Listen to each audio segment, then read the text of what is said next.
Hello! We're crafting up a little snowbird.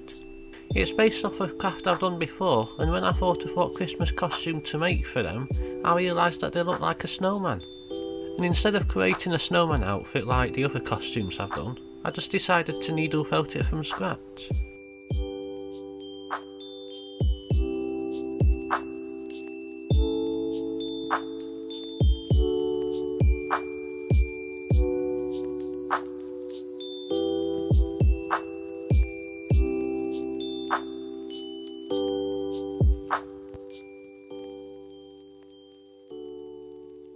One of the design decisions that I did last time actually helped me to save time here, as I was able to reuse the same eyes and cheeks.